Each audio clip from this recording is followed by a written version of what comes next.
क्या है reproduction in plants. अब आगे देखते हैं।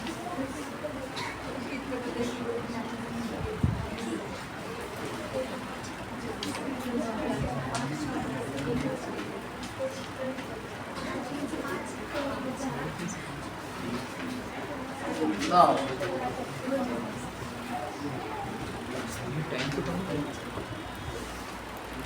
that is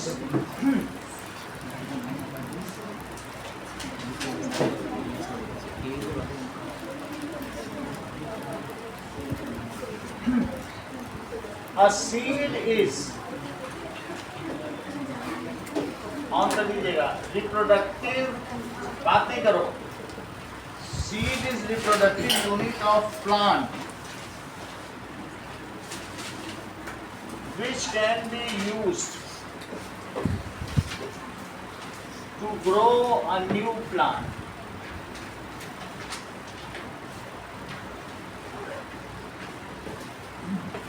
ठीक है।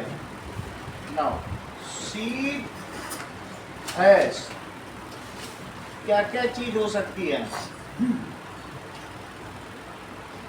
पार्ट ऑफ सीड देखो क्या क्या चीज हो सकती है।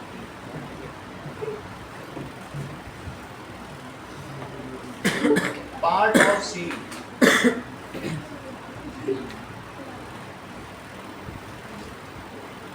अब देखिए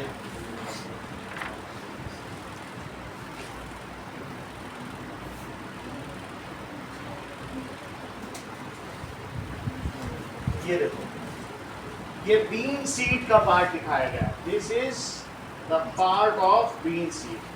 तो इस पर केस स्टडी बहुत आती है, इस चीज को ध्यान से समझें। इसमें हाइपोकोटाइल क्या है, एपिकोटाइल क्या है, ये सब चीजें देखें। दोनों ही चीज हैं इसमें। एक मोनोकॉट दिया गया है और एक क्या दिया है, मोनोकॉट में मक्का का बीज है और जबकि इसमें सेम का बीज है, दोनों ही देखें। तो कॉर्न सीड में क्या क्या चीज है, इसको लेवल डायग्राम करने को आता है। तो पहला सबसे बाहर क्या है बताइए, सीड है, सीड कोट। पहला तो सीड कोट होगा जो सबसे बाहर होगा, दैट इज कॉलेनकाइमा। और इसके अलावा इट हैज एम्ब्रियो एंड दूसरी चीज क्या होगी, दैट इज एंडोस्पर्म, जो कि किसमें डेवलप हो जाएगा, फ्यूचर फूड, जो कि कॉटिलीडन कहलाएगा। तो इसमें दिखाया गया है कॉटिलीडन, देखो दैट इज रिजर्व फूड, ऐसा दिखाया गया है। ठीक है, इसको एंडोस्पर्म कहा गया ऊपर।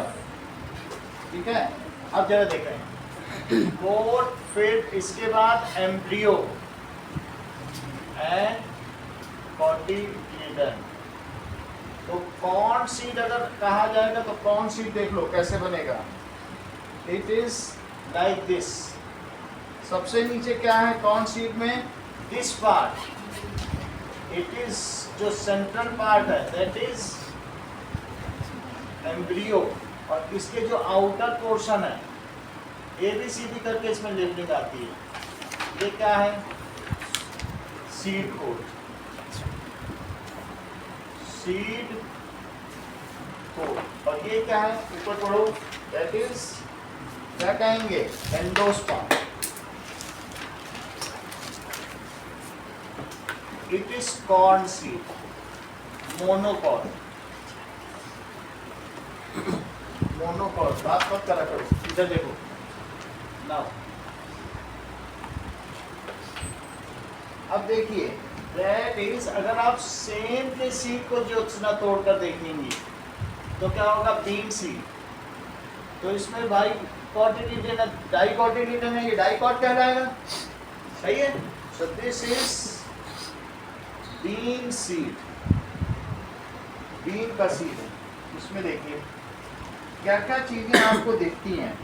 तो सबसे पहले इसमें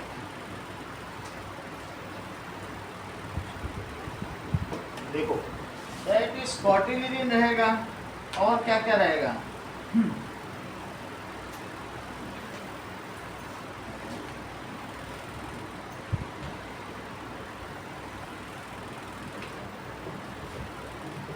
इस तरीके से पोर्शन रहेगा, ये अंदर का एक छिपा पोर्शन है जो पत्ती बन जाएगा ऐसे, ऐसे।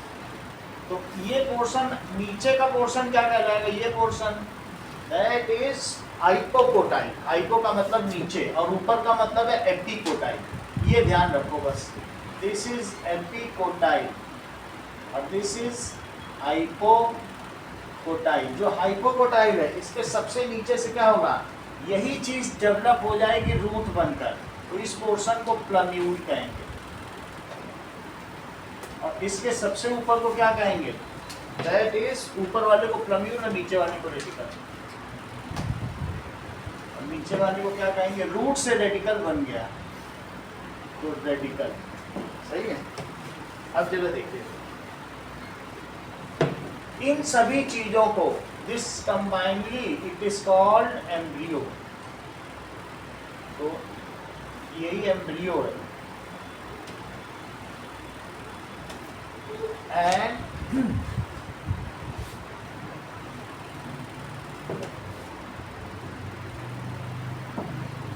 अगर किसी में, जैसे हम चने का सीड लें, तो चने का सीड लेते हैं इस तरीके से रहेगा और यहाँ एक छोटा सा छेद होता है, तो उसको देखिए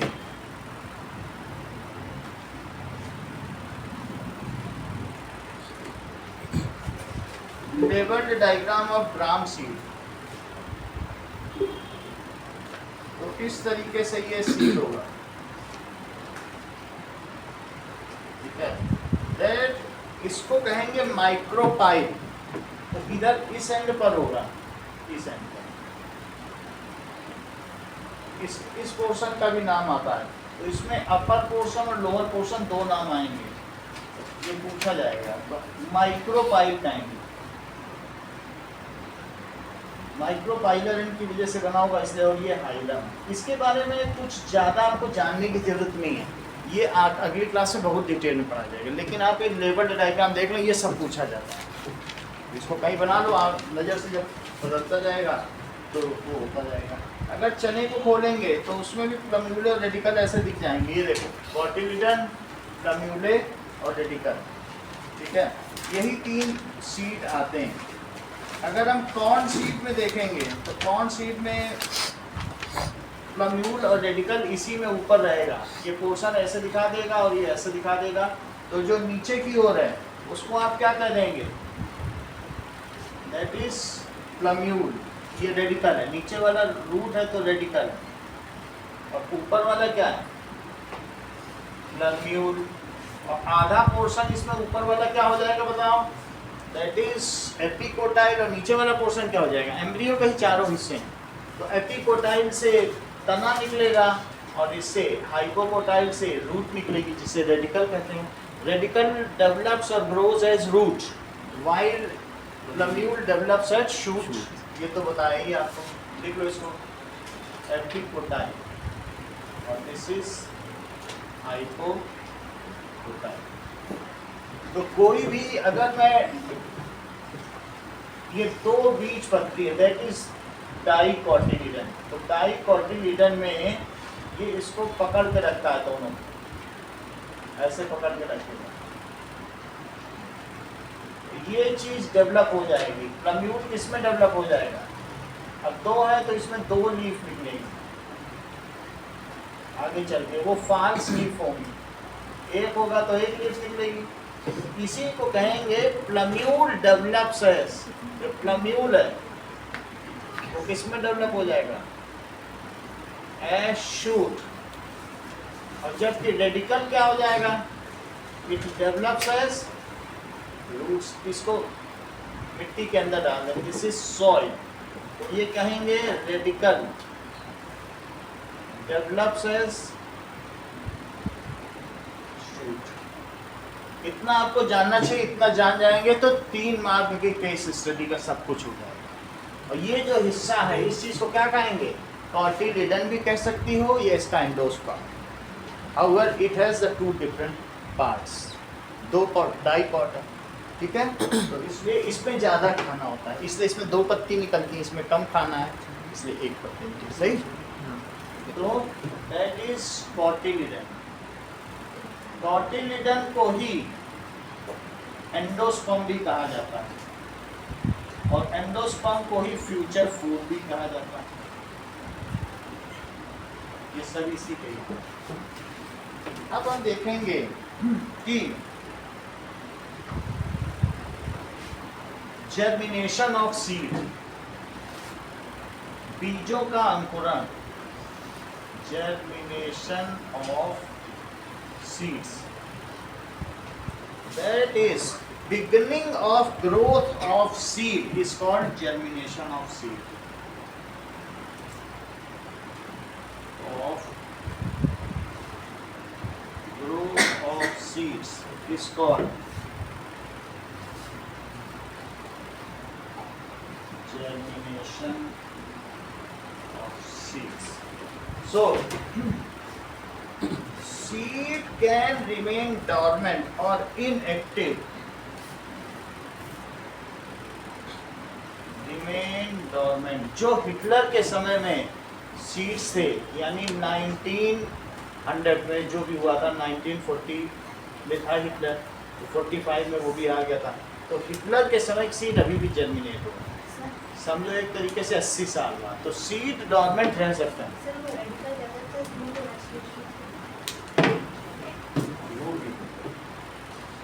अब देखो इतना बात तुम्हें समझ में आया, seeds can remain inactive for long period, बहुत लंबे समय तक वो क्या रह सकते हैं, इनएक्टिव रह सकते हैं, उसे डॉर्मेंसी कहते हैं, सोया हुआ बीज।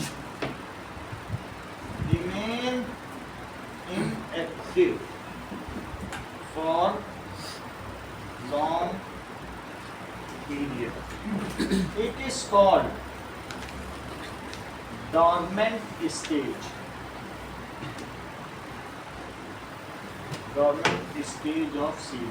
कभी कभी तुमने देखा होगा बिल्कुल ड्राई कंडीशन में रखा जाए तो आलू प्रिजर्वेशन में रखा जाता है ना, तो कोल्ड स्टोरेज में, तो वहाँ उसमें कुछ बल्ब आइज में से कुछ निकलता नहीं है, लेकिन घर में जब स्टोर में रख देंगे तो उसमें कुछ ना कुछ निकल आता है, क्योंकि वहाँ ह्यूमिडिटी मॉइस्चर बहुत होता है हम लोग के स्टोर में, तो वहाँ रखते ही 2 दिन में कुछ ना कुछ निकल जाता है। So if there is warm and damp place होना चाहिए, कैसा होना चाहिए, डैम्प एंड नमी होनी चाहिए, मॉइस्चर होनी चाहिए और वार्मथ होनी चाहिए, it is the suitable condition for growth of seeds, germination of seeds. Warmth and dampness, damp का मतलब कहते हैं तो नमी या मॉइस्चर, इस condition for germination of seed.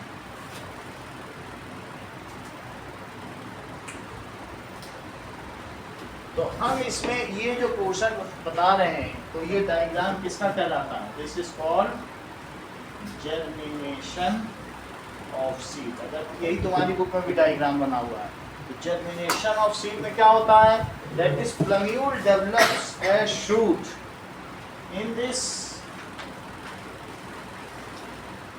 Plumule develops as shoot and radical develops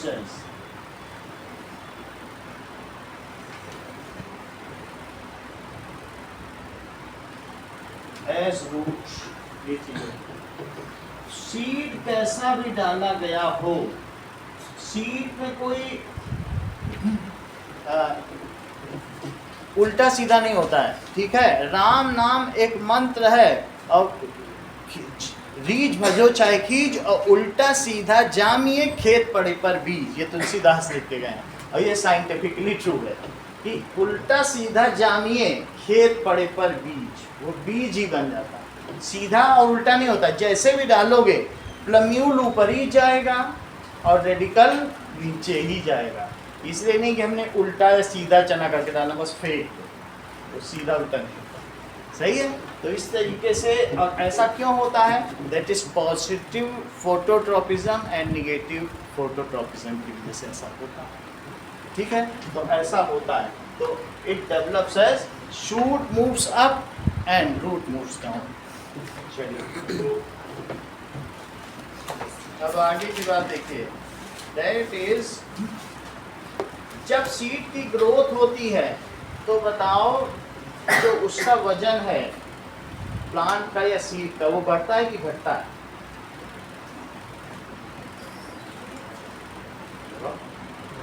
correct. That is यही एक सिंगल ऐसा केस बनता है कि that is during germination of seed first the weight reduces and then जब उसके ट्रू लीव्स आ जाएंगे then increases. पहले उसका कॉटिलीडन खत्म होने लगता है और उसी से ही उसका जो प्लांटलेट बनता है। So this is the condition या stage when the plant weight reduces. However when the true leaves come out तो उसमें फिर फोटोसिंथेसिस शुरू हो जाती है और फिर उसका वेट बढ़ता है। ठीक है, अगर कोई पूछे ऐसा रिप्रोडक्शन का केस बताओ जिसमें वेट घटता हो तो ग्रोथ ना होकर के डी ग्रोथ होती हो तो ये सीड का जर्मिनेशन। सही, तो लिखो during germination of seed the weight of seed reduces, it gives 1 or 2 false leaves। वो तो मैं तुम्हें पहले बता ही चुका हूँ। ड्यूरिंग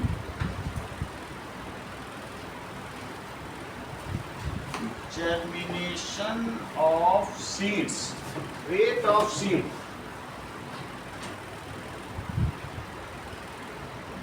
reduces until जो उसकी false leaves हैं until true leaves comes।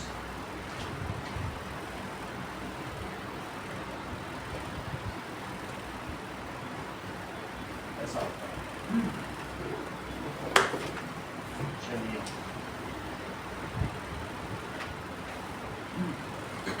बाकी की कंडीशन बता दी गई है। अब हम चलते हैं सेक्सुअल रिप्रोडक्शन ऑफ प्लांट्स में।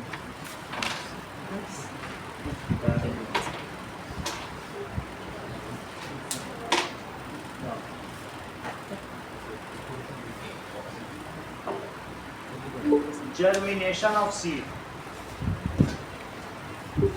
तो ये these are the different stage for germination of seed। इसको देख लो तो इसमें क्या क्या दिखाया गया है कि सबसे पहली कंडीशन क्या है, तो इसमें ये दिखाया गया है कि पहले हाइपोकोटाइल्स जो है उससे क्या हो रहा है बताइए, नीचे से रूट्स निकल रही हैं क्योंकि जो हाइपोकोटाइल का अंतिम सिरा होता है उसको क्या कहते हैं, प्लम्यूल।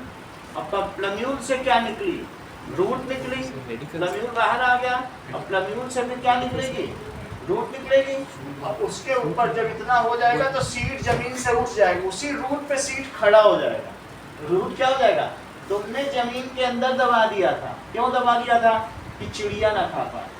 बोलो बात समझ में आ गई कि नहीं, तो सारे पिकअप पर टेंकर थोड़ा सा नहीं ढकोगी, बस वो इंस्टेंटली वो चिड़िया देखती रहती है सीड खा जाए तो कभी भी अंकुरित नहीं पाएगा। तो इसी रूट पे देखो सीड बाहर निकल रहा है, खड़ा हो गया। अब खड़ा होने के बाद फिर क्या होगा बताओ, इसमें से अब क्या निकलेगा, एपिकोटाइल में से क्या निकलेगा बताओ, ये देखिए दैट इज। इसके बाद जैसे ही सीड में से क्या होगा, इसको फर्स्ट लीफ भी कहते हैं या फिर क्या कहते हैं, फर्स्ट लीफ भी कहते हैं। और फिर उसके बाद नाउ अभी ये फर्स्ट लीफ ही है, इसमें टू लीफ नहीं आई है और ये इस तरीके से। तो एपिकोटाइल में से फर्स्ट लीफ आ गई, आप चाहें तो इसे प्लम्यूल भी कर सकते हैं, तो पोर्शन ऊपर जाता है प्लम्यूल से फिर फर्स्ट लीफ आ जाएगा। फर्स्ट ये सीड के बाद क्या होता है, क्या ये सीड गिर जाता है या फिर क्या होता है इसका? सीड तो डीजनरेट हो जाएगा, उसका कोई काम नहीं, उस पे अंदर का सब कॉटिलीडन खत्म हो चुका है, उसकी जान खत्म है, उसने अपनी जान किसमें निकाल दी, रूट बनाने में और फर्स्ट लीफ बनाने में। उसके अंदर अब खोल बचा है सीड को, कुछ नहीं, पूरा ही निकल गया। तो वो हमें सब हल्का सा टच भी कोई करेगा तो मिल जाए, वो शेड ऑफ। पूरी बात समझ में आ गई ना। तो this is germination of seed, इस चीज को देख लें। बुक में भी आपके डायग्राम हो सकता है, बना या बच्चों के नहीं बना। चलिए आगे की बात।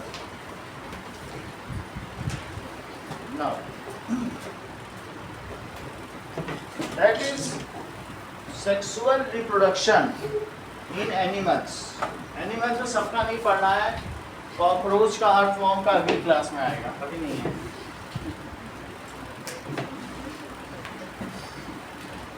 क्योंकि सबको मालूम है कॉकरोच हर्माफ्रोडाइट होता है, प्रदीप सर पूरा जानता है। इसका कॉन्फिडेंस ही हर चीज देख रहा है। अब ये अपने संडे टेस्ट में अपना नाम नहीं डालता, ये इसकी खूबी।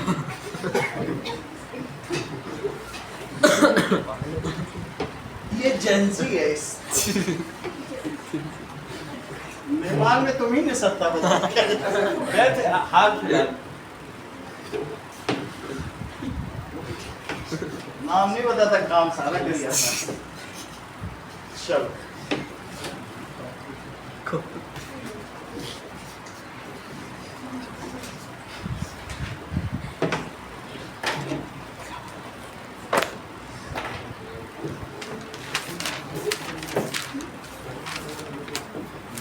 जिनके पेरेंट्स बहुत पढ़े लिखे होते हैं उन बच्चों को स्किल ऑफ रिप्रेजेंटेशन बहुत अच्छा है, जैसे कि Pradeep sir.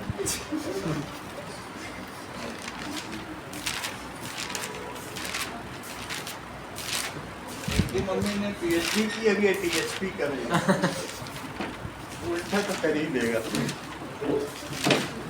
Now sexual reproduction in plants, animals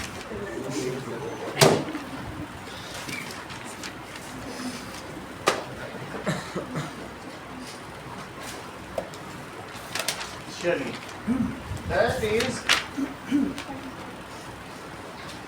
animal में भी हम लोग ह्यूमन का करेंगे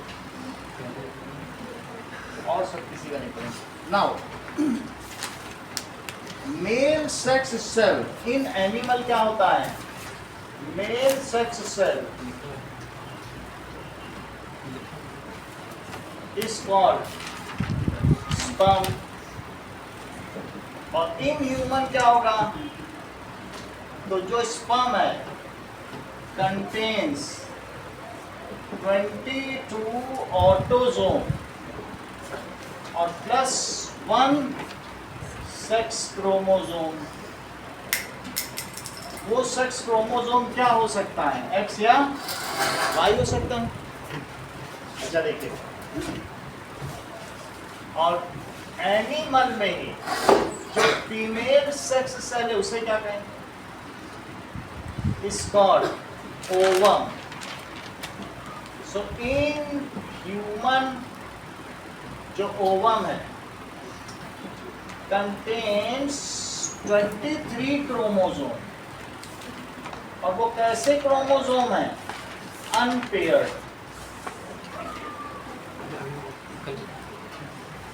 क्रोमोजोम जिसमें 22 क्या है? ऑटोजोम, और +1 क्या है? Sex chromosome. ऑटोजोम क्या करते हैं? Autosome determine feature of offspring या न्यूबॉर्न बेबी, जबकि while sex chromosome determine gender of baby.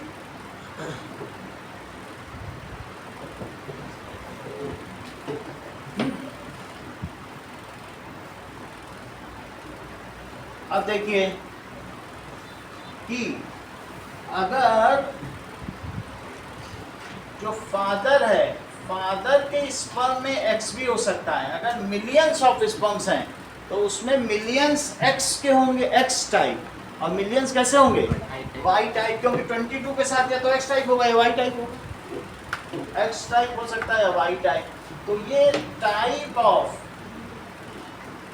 Gamete इसे क्या कहेंगे?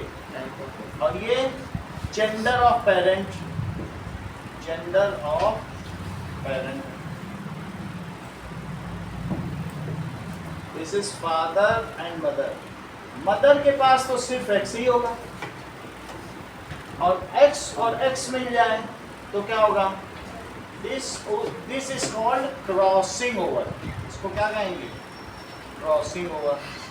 तो या फ्यूजन ऑफ गेमीट्स, तो इसे कहेंगे एक्स एक्स, और इससे मिल जाए तो इसे क्या कहेंगे? X Y.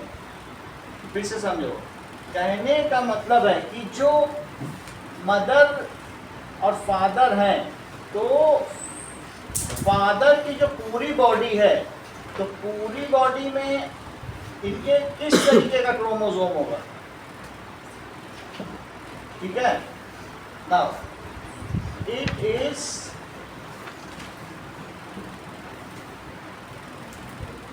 चलिए अब देखो पूरे बॉडी में जो चीज होती है उसे क्या कहते हैं बताओ, स्टेम सेल। इसे क्या कहेंगे, स्टेम सेल का दूसरा नाम बताओ। Correct, soma cell. तीसरा तुम क्या बोल रही थी, अभी तुम हमेशा तुम ही बताती हो, कॉन्फिडेंस से पता चल जाता है हर चीज। देखो बहुत अच्छी बात जस्मिता ने आज बताई कि बॉडी जो सेल्स हैं उसमें इन्होंने बताया जो फादर है कि सर पहले तो आप ये एक्स एक्स हटाओ। एक तो जस्मिता ने कहा सर आप एक्स एक्स हटाइए, मेल बना रहे हो एक्स एक्स दिखा। तो दैट इज बॉडी सेल इनकी कैसी होती बोलो, एक्स वाई होती है। लेकिन जो इनका स्पर्म बनेगा, मान लीजिए टेस्टीज हैं, तो टेस्टीज में क्या बनाएंगे बोलो, टेस्टीज में या तो एक्स बनाएंगे और या फिर क्या बनाएंगे बोलो, बात समझ आई, क्योंकि इनकी मियोसिस होगी ना। और जो फीमेल है, फीमेल में क्या होगा बताइए, फीमेल की पूरी बॉडी में कौन सी सेल होगी,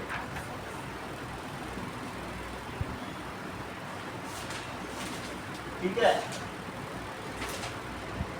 ठीक है। फीमेल में देखिए ये इनकी ब्रेडेड चोटियां थी आगे और ये फादर है, इन्होंने पैर लगा।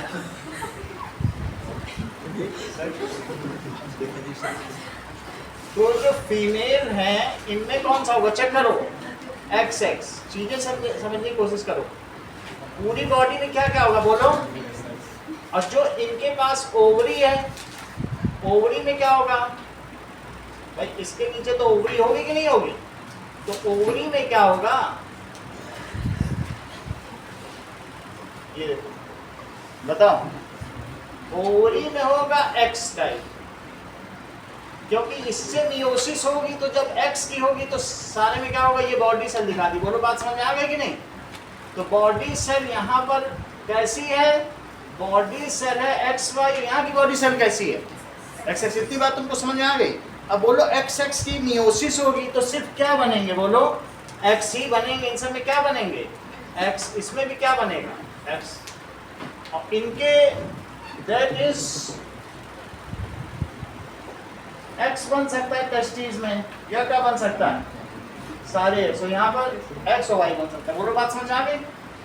और उसी से क्या बनेगा, अब now this is the offspring का chromosome, that is chromosome. Now that is X X है, तो जेंडर ऑफ बेबी क्या हो सकता है, या तो ये हो सकता है गर्ल, और ये क्या है, ठीक है। ये तो पूरा क्लियर हो गया आपको किस किस तरीके से होता है। नाउ अब देखें,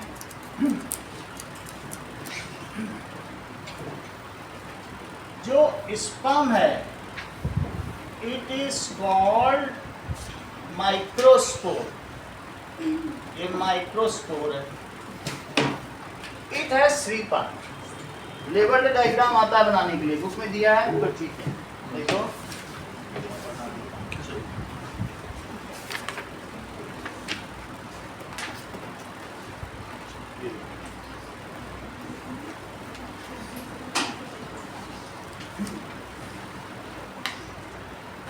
दिस इज हेड, ये क्या है, middle part, and this is tail. Tail में शिफ्ट हाईली मोटाई। हेड के अंदर भी अंदर की चीज क्या है बताइए, ये ऊपर का पोर्शन तो हेड हो गया, दिस इज न्यूक्लियस, ओके। और बीच में मिडिल पीस हो गया न्यूक्लियस। इससे इस सेल मेम्ब्रेन किससे कवर्ड है, cell membrane. This is the diagram of sperm. अब हम आगे देखेंगे ओवम कैसा होगा, ओवम का भी देखेंगे।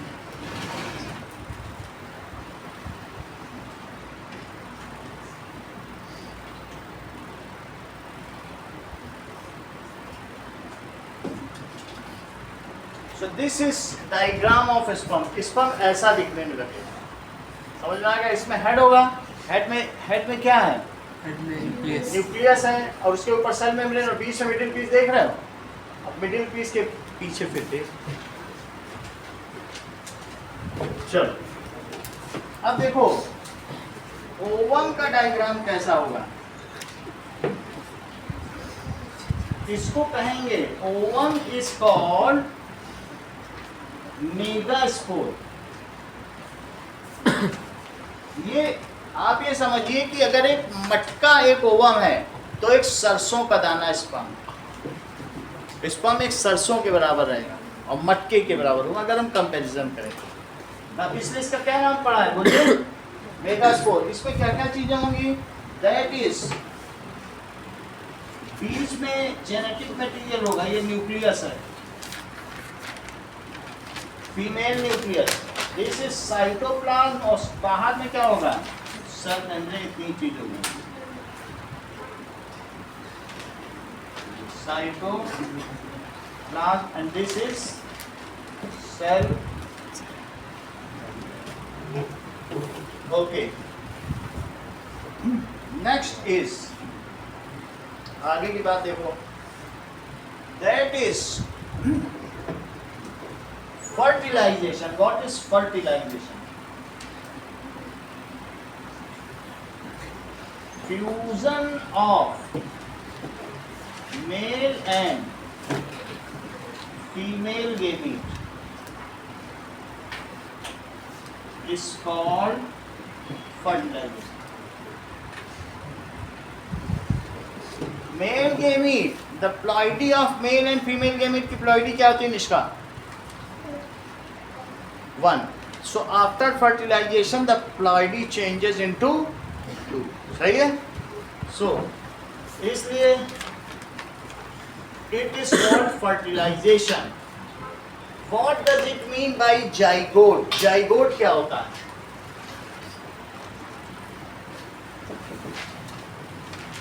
ठीक है? Fusion of male and female gamete result in formation of zygote, which is first cell of newborn baby. जब हम लोग पहले थे तो अपने माँ के गर्भ में जो पहले सेल थे वो जाइगोट ही।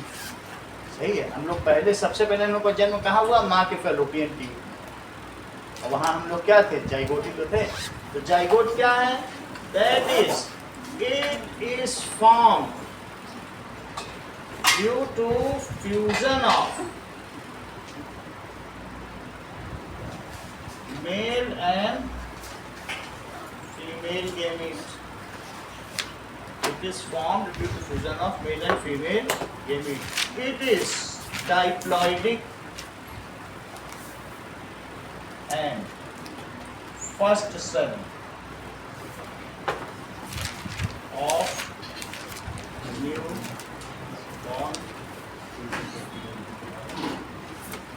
अलग हाथ रखो और इंटरेक्ट मत करो पढ़ते समय किसी से, अपने आप से बात करो, ठीक है? किसी और से मत करो। चलो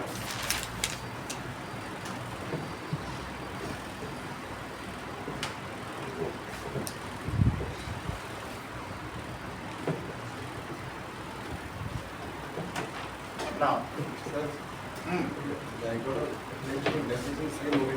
बोलो। फर्टिलाइजेशन क्या है? दैट इज फ्यूजन को फर्टिलाइजेशन कहते हैं, वही प्रक्रिया है, और उससे जो चीज बनी, whatever is the product of fertilization, that is called zygote. उनका मिल जाना। हाँ, देख क्यों नहीं रहे हो? उसको रखे हो, उस पर स्टडी कर रहे हो, ठीक है? चलो अब आगे देखिए, बात समझ में आ गई? Fertilization is a process of fusion, however the product is called zygote. Whatever is made, उन दोनों का मिल जाना फर्टिलाइजेशन है। मान लीजिए एक अगर स्पर्म है, ये देखिए, सो अगर ये स्पर्म है और ये ओवम है, इसके अंदर भी एक न्यूक्लियस है, इसके अंदर भी एक न्यूक्लियस है, सो सेकंड स्टेज में क्या होगा? ये इसके अंदर चला गया, इसके बाद इसने अपना न्यूक्लियस छोड़ दिया, तो ये न्यूक्लियस किसकी ओर बढ़ेगा, इस न्यूक्लियस की ओर, और अल्टीमेटली इसकी टेल डीजनरेट होकर के खत्म हो जाएगी और सेंटर पे क्या हो जाएगा, ये दोनों बन जाएंगे। तो अब यही सेल जो है ये क्या कहलाएगा, जाइगोट। और इस पूरे प्रोसेस को क्या कहेंगे, ये आया इसमें हुआ, this process is called fertilisation. बोलो बात समझ में आ गई। The process of fusion of male and female gamete is called fertilisation and इससे the product formed is it is called zygote. ठीक है ना, समझ में आ गया। आगे देखो, देख लिया ना सब, ठीक। अब now what does it mean by mating or copulation or coitus? ठीक है, that is physical union of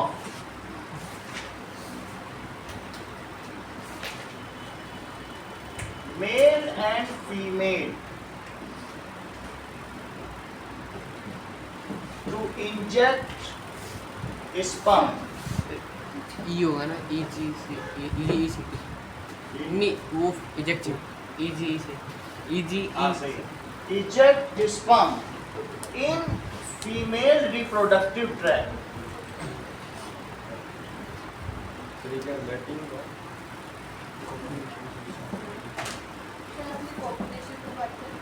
That is coitus। ठीक है, तीन इसके अलग अलग नाम है, ये इसका लैटिन नाम है और ये दोनों इंग्लिश। पॉपुलेशन और मेटिंग ये जनरल नाम है, क्वाइटस भी, क्योंकि अभी आप प्रिवेंटिव मेथड्स देखेंगे तो उसमें क्वाइटस इंटरप्टस आप लोगों ने पढ़ा है, तो वहाँ आ जाए।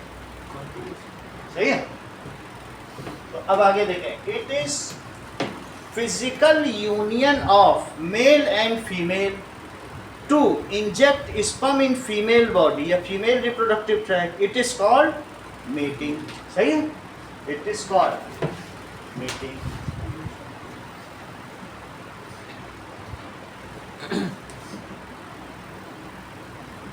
अब आगे की बात देखो। mating, after mating either the male can inject sperm inside female body or outside female body। अंदर भी डाल सकता है या बाहर भी कर सकता है। तो ऐसे केस में हमारे दो डिफरेंट टाइप्स हो जाते हैं। कौन कौन से टाइप्स हो जाते हैं, internal fertilization and external fertilization. External की क्या मतलब, एक्सटर्नल अभी बता रहा हूं, दैट इज, अब ये in this case during copulation male में inject sperm inside female body और में inject sperm outside female body. वैसे तो डेफिनेशन इन जनरल ये ज़्यादा हाईली इवॉल्व के लिए ही है, ठीक है, टू इंजेक्ट स्पर्म ड्यूरिंग। तो इसमें देखो इट हैज टू टाइप्स। कौन कौन से होते हैं, एक्सटर्नल फर्टिलाइजेशन। एक्सटर्नल फर्टिलाइजेशन का क्या मतलब है, जैसे कि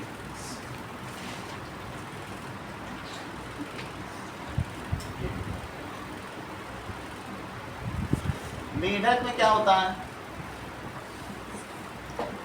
एक्सटर्नल फर्टिलाइजेशन होता है। तो क्या होता है, इसमें मेढकी के ऊपर मेढक बैठ जाएगा,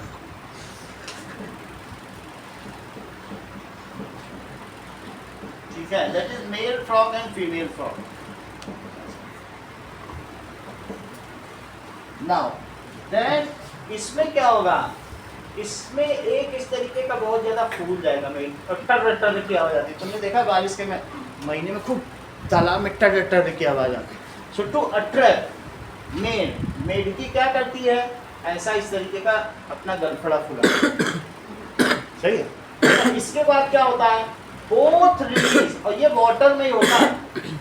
so both release male female release. तो ऊपर क्या बताओ, दैट इज मेल, और नीचे कौन है, फीमेल। इस प्रोसेस को कि जो injecting physical union of male and female during copulation, ठीक है ना, for making of zygote for fertilization, physical union for fertilization. तो इससे जो यहाँ पे निकलेगा, तो अब ये आपस में बाहर जाके क्या होगा, दैट इज ये न्यूट्रिशन है, और न्यूट्रिशन के साथ ये जाइगोट है। इन लोगों ने दोनों ने एक साथ ये सिंगल सिंगल ही निकाल रहे हैं, लेकिन आगे चल के क्या बनता जा रहा है जरा देखो तो, ये एग भी निकल रहा है और साथ में क्या निकल रहा है, स्पर्म भी निकल रहा है, लेकिन ये बाद में क्या हो रहा है, दोनों यूनियन हो जा रहे हैं, और यही यूनियन होकर क्या होगा बाद में, दैट इज ये ऐसे लटकता रहेगा, इसको लार्वा कहेंगे। क्या कहेंगे? लार्वा के बाद क्या होगा, अगली स्टेज होगी फिर टैडपोल, ये थोड़ा सा और डेवलप हो जाएगा, और अब इसे क्या कहेंगे बोलो, इसको कहेंगे लार्वा, फिर क्या कहेंगे टैडपोल, और फिर उसके बाद क्या होगा, फिर उसके बाद जो नेक्स्ट स्टेज हो जाएगी टैडपोल के बाद, ये अब मेढक बन जाएगा। ठीक है, दैट इज ये मेढक बन जाएगा। ओके, अब देखो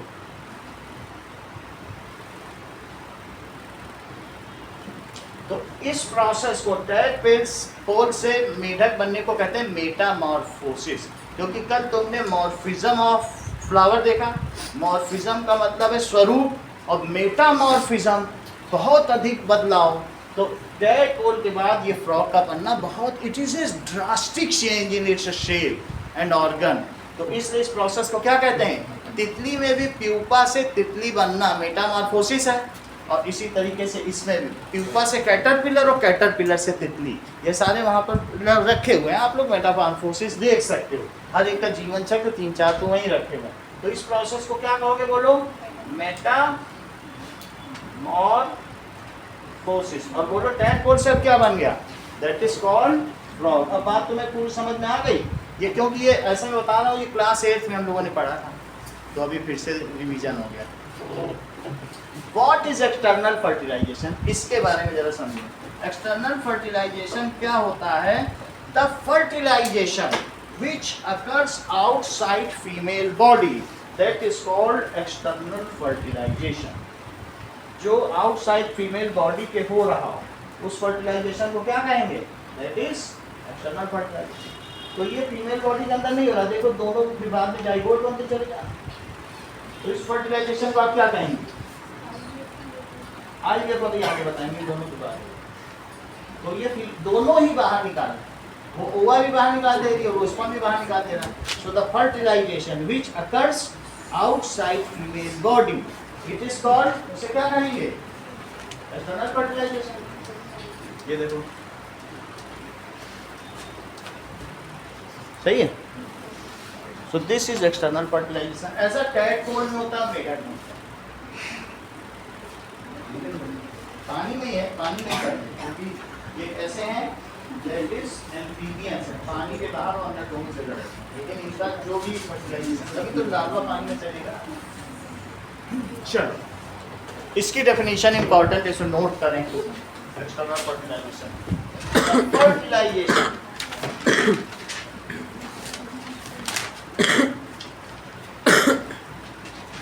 which occurs outside female body,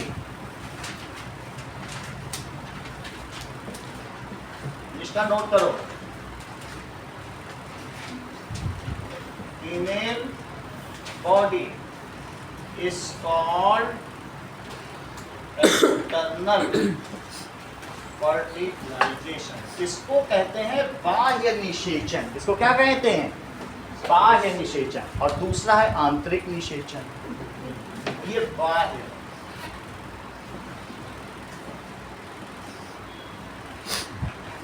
this occurs in frog. और फ्रॉग जरा सुंदर होता है, और अगर खुरदरा और भद्दा हो तो उसे टोड कहेंगे, तो टोड में भी होगा। तो इसका एग्जांपल क्या है बोलो, फ्रॉग में होगा, टोड में होगा, और किसमें किसमें हो सकता है, जो भी जिसमें केस में लार्वा बनता है वो सारे बाहरी हैं। सो एक्सटर्नल फर्टिलाइजेशन, अब जरा देखेंगे, ओके, और भी कोई होगा तो बता देंगे। फिश में भी हो सकता है, ठीक है, एंड फिश, फिश को पिसेस कहते हैं, फिशेस वहाँ लिखा है, फिशेस, तो फिश में भी हो सकता है, और एम्फीबियन, ओके।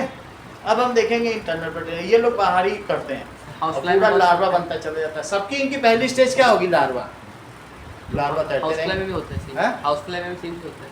हाउस फ्लाई में भी जिसमें लार्वा बनेगा, अगर हाउस फ्लाई में भी लार्वा बनता है तो इन सभी में जिसमें भी लार्वा बनेगा उनमें कैसा होगा? ये लेस डेवलप्ड है। ये कैसा है? Less developed. जो हाईली डेवलप्ड है उसमें क्या होगा? फीमेल बॉडी में होगा, उसके फिर अंडा बनेगा तो ओवीपेरस और विविपेरस उसमें इंटरनल होगा। तो अब हमारी 5 कौन कौन सी कैटेगरी है बताइए जिनके बारे में हमें पढ़ना है। 5 किंगडम कौन कौन से हैं इनमें से देख लें तो फिर पता चल जाए। देखो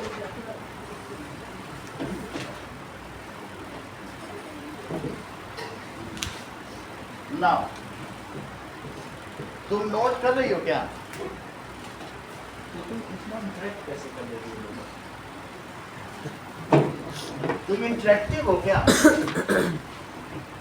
चलो, कहने का मतलब है कॉर्डाटा 5 तरीके के हैं जिनमें नोटोकॉर्ड है, स्पाइनल कॉर्ड पाई जाती है, पीछे की रीढ़ की हड्डी होती है स्पाइनल कॉर्ड, तो वो कहलाते हैं कॉर्डाटा।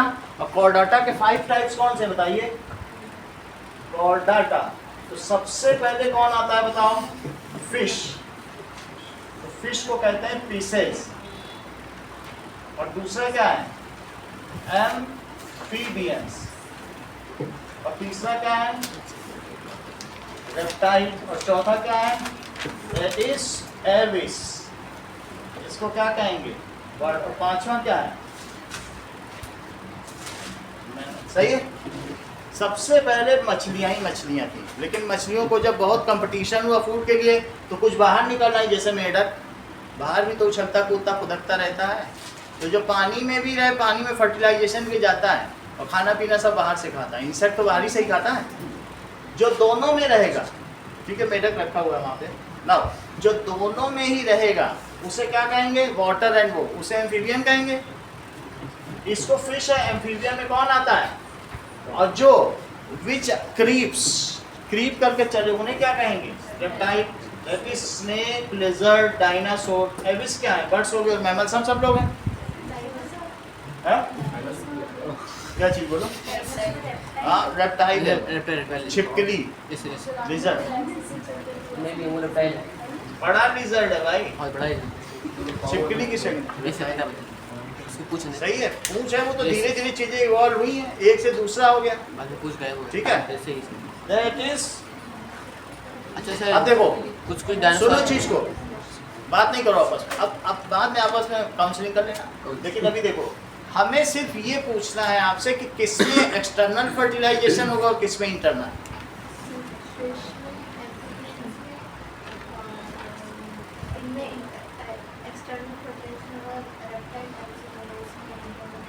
अच्छा, ये कह रहे हैं कि इन दोनों में होगा एक्सटर्नल और इनसे क्या बनेगा? That is forms larva. क्या बनाएगा? इन सब में क्या होगा? That is internal. अगर इंटरनल होगा भी तो ये इंटरनल फर्टिलाइजेशन है, फीमेल बॉडी के अंदर होगा इंटरनल फर्टिलाइजेशन। और ये कैसा है? External fertilisation. इससे लार्वा बनेगा। इसमें देखो इंटरनल होगा तो या तो ले एग, अंडा देंगे, या छिपकली अंडे देती है, डायनासोर भी अंडे देता है, और वो लोग अभी बर्ड्स भी अंडे देती हैं। तो अंदर हो जाए लेकिन एग बाहर निकालें तो ओवीपेरस, और बच्चा बाहर निकालें तो विविपेरस। तो अंदर हो रहा है लेकिन जिसने एग बाहर निकाला तो क्या होगा? ओवीपेरस। और जिसने बच्चा दिया और फिर दूध पिलाया तो उसे क्या कहेंगे? विविपेरस। जैसे गाय हो गया, ह्यूमन हो गया, घोड़ा हो गया, ये सब मैमल्स हैं। सही है। तो तुमको ये बात पता चल गया ना, इंटरनल फर्टिलाइजेशन ओवीपेरस और विविपेरस में होता है, जिनमें एक्सटर्नल होता है उसमें मेटामॉर्फोसिस होता है। इसमें बहुत क्वेश्चन रहते, समझ गया ना बात को। और इससे जो छोटे कैटेगरी है, ये तो कॉर्डाटा है जिसमें नोटोकॉर्ड है, बाकी इंसेक्ट में तो सब बाहर ही होता है। तो और भी 9 और फाइलम है, वो छोटे मोटे, ये प्लेटियन में, ये भी सब तो एनिमेलिया ही है। इन सब में क्या है? 10 फाइलम है। बायोडाइवर्सिटी चैप्टर ही हटा दिया 9 से, नहीं तो उसमें पूरे 10 फाइलम हम आपको बताते हैं। तो उसमें ये सारे प्लेटियर मेम्फिस आर्थ्रोपोडा ये पूरा 9th का ही कोर्स है जो लगा हुआ। तो इस तरीके से ये जितने 10 फाइलम हैं इन सभी में कैसा होगा एक्सटर्नल। बात समझ में आ गई। अब बहुत सारे में तो इनमें सेक्स ऑर्गन ही नहीं होंगे, बहुत सारे तो टिश्यू लेवल के ही होंगे। हाइड्रा में क्या होगा। चल अब आगे देखें, वो तो तुमने पढ़ ही लिया ये सेक्सुअल रिप्रोडक्शन, बहुत सारे तो ऐसे ही पढ़ लिए। और कॉकरोच का अगली क्लास में पढ़ लो। आगे देखो ना, एक्सटर्नल फर्टिलाइजेशन आपको समझ में आ गया। अब हम देखेंगे इंटरनल फर्टिलाइजेशन। तो तुम्हें पूरा फ्लो चार्ट समझ में आ गया ना कैसे होता है। बोलो इन फर्टिलाइजेशन डिफाइन करो Jasmita, internal fertilization. The fertilization which occurs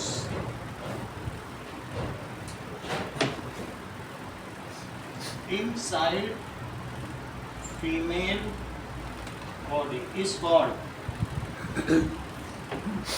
internal fertilization.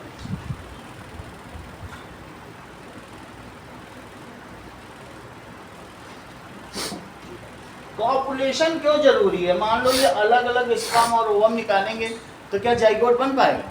इनकी सारी एनर्जी चली जाएगी और कुछ भी नहीं बन पाएगा। तो इसलिए एनर्जी मैनेजमेंट के लिए और इंश्योर करने के लिए कि इनकी स्पीसीज आगे बनी रहे, पॉपुलेशन इज नेसेसरी। बात समझ में आ गई कि नहीं। इट इज सो, इसी के लिए इतना सारा मैनेजमेंट और मैनिपुलेशन है। इवन जो प्रेइंग मैंटिस है वो अपने मेल पार्टनर, जो पहला वाला प्रेइंग मैंटिस सबसे खतरनाक है। ये स्कॉर्पियन बिच्छू को सबको खा जाता है प्रेइंग मैंटिस। इसकी सबसे ज़्यादा लड़ाई यूट्यूब में सबसे दिखाई गई, अंत में यही जीतता है। और लेकिन इनमें जब पॉपुलेशन होता है तो इसकी जो फीमेल पार्टनर है मेल पार्टनर को पूरा निगल लेती है। कई ऐसा है और कई ऐसे भी हैं जिनमें एक ही बार पॉपुलेशन करते हैं उसके बाद मेल पार्टनर की डेथ हो जाती है। बहुत सारी ऐसी स्पीसीज हैं, पिसेज में ही ऐसी पाई जाती है, सिर्फ एक बार होता है। ठीक है। और ऐसा भी कई में होता है कॉपुलेशन से पहले कई जगह जो मेल पार्टनर है 4-5 लड़ते हैं और जब वो 4 को मार देता है तो जो जिंदा बचता है वो पॉपुलेशन। डांस करते हैं। डांसिंग की बात नहीं, लेकिन मैं बता रहा हूँ ये एनर्जी मैनेजमेंट है। योग्यतम की उत्तरजीविता का सिद्धांत, that is survival of the fittest. और हमारे में अंधे लूले लंगड़े सबकी शादी होती है, सबका पॉपुलेशन होता है। तो जबकि दूसरी स्पीसीज है बड़ी सावधानी से अपने आगे की स्पीसीज को बढ़ाती हैं कि जो बेस्ट स्पर्म हो वही आगे बढ़ा। इस तरीके से योग्यतम की उत्तरजीविता, that is survival of the fittest. सही है कि नहीं। अब हम लोग देखते हैं जैसा कि जस्मिता ने बताया, एक तो fertilization occurs inside female body, then it is called internal fertilization. ये किन 3 लोगों में होता है, कौन से 3 कॉर्डाटा में, that is mammals, reptile, Aves. It occurs in mammals, aves and reptiles। चलिए आगे की बात देखो।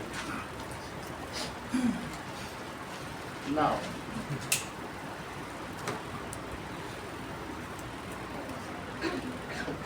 अब देखिए ओविपेरस एनिमल क्या होता है।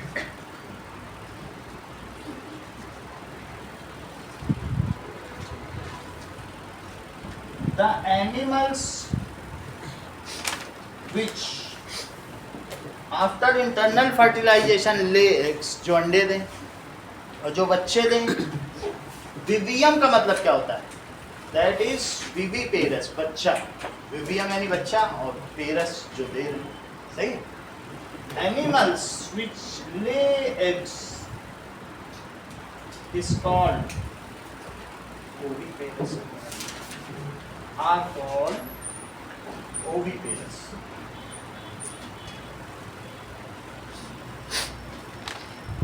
एग्जाम्पल क्या है, दैट इज अब इन्हीं दोनों में देख लो, दैट इज स्नेक, लिजर्ड और क्या होगा,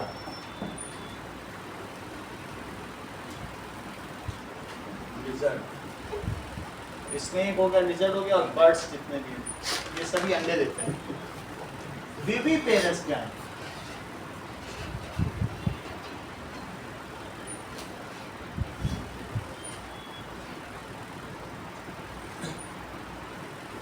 विविपेरस एनिमल्स, ठीक है, the animals which give birth to young ones, the animal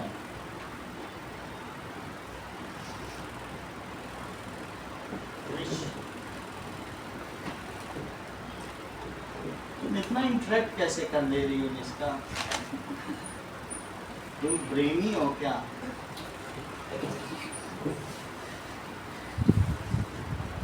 are called viviparous.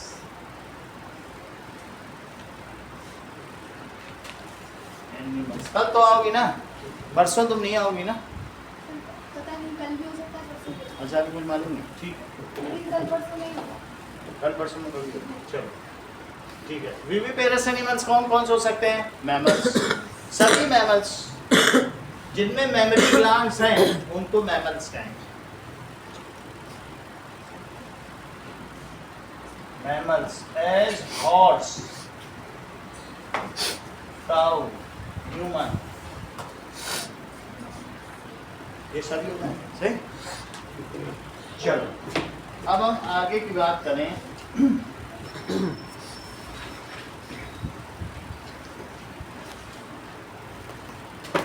Puberty,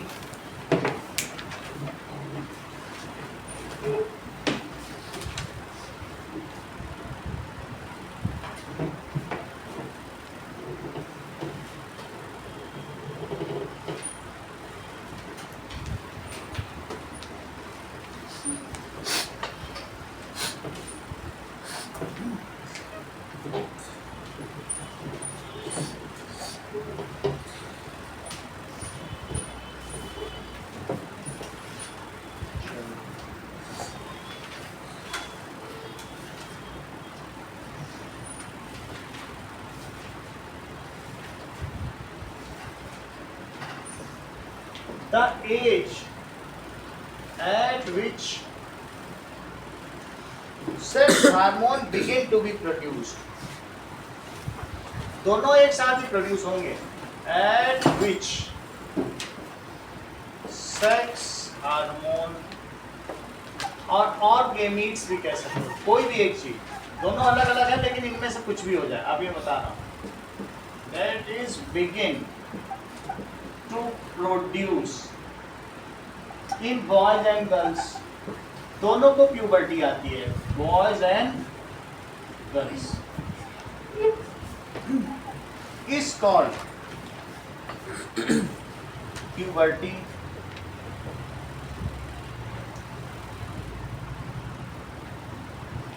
puberty leads to sexual maturity।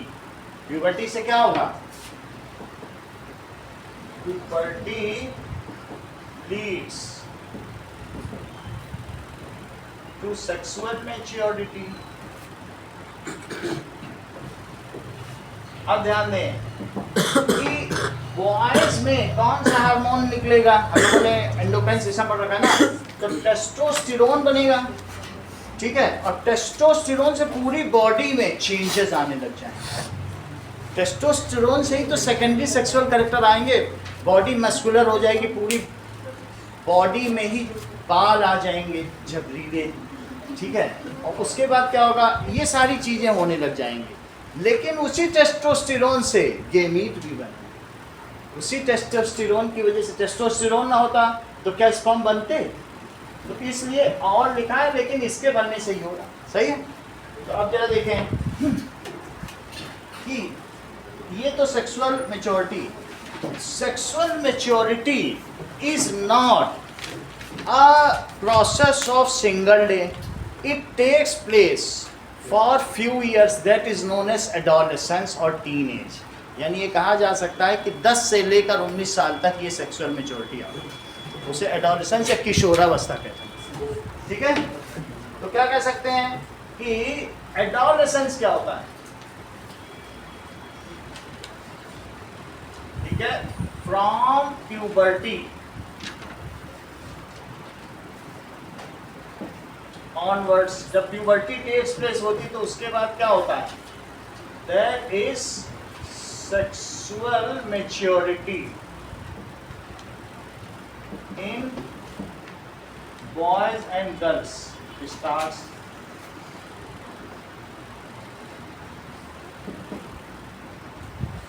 it leads to development of secondary sexual characters. It leads to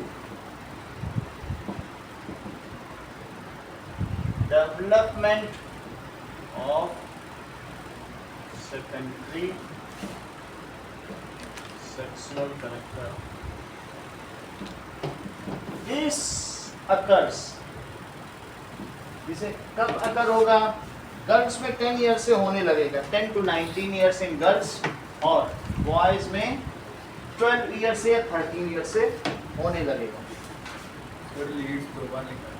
अभी एक बारी करेंगे। चलो now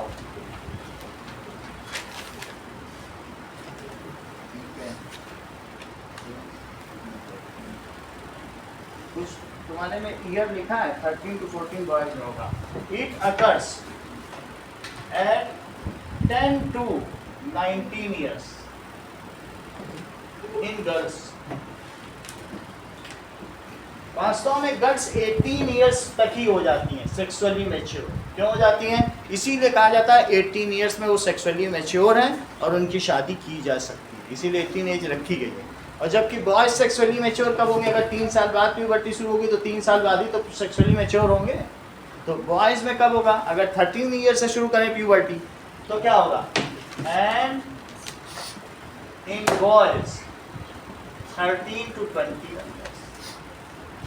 थोड़ी बात समझ आ गई? This period is called adolescence, और वैसे ज़्यादातर इसमें टीन आ रहा है, इसलिए इसे टीनेज भी कहते हैं, क्योंकि 13 से 19 में 6 टीन ही आ जाते हैं। 13, 14, 15, 16, 17, 18, 19, इसलिए टीनेज भी कहते हैं। सही? सो दिस इज कॉल्ड, इसे किशोरावस्था कहते हैं, called adolescence. During adolescence the behaviour of, अब वो चाइल्ड नहीं रह गया है, अब वो टीनेजर हो गया है, तो इस वजह से उसका behaviour abruptly changes and it is to be handled with care. Now the good parenting is required. वो कई बार इरिटेट होगा, चिड़चिड़ापन आ जाएगा, लेकिन इन सभी चीज़ों में अच्छी पेरेंटिंग चाहिए। सही है? ड्यूरिंग, क्योंकि वो पढ़ाई का भी प्रेशर है, अपनी बॉडी में जो चेंजेस आ रहे हैं उससे भी वो अनजान है, तो ऐसी स्थिति में वो उसे ये नहीं पता चलता वो कैसे बिहेव करे। कुछ उसे बच्चा कह के पुकार रहे हैं, कुछ बड़ा कह रहे हैं, कोई कुछ किशोर कह रहे हैं, वो खुद ही डिटरमाइन नहीं कर पा रहे वो है क्या, बच्चा है कि बड़ा है कि बीच का है, तो वो समझ नहीं पाता। तो इसलिए during this period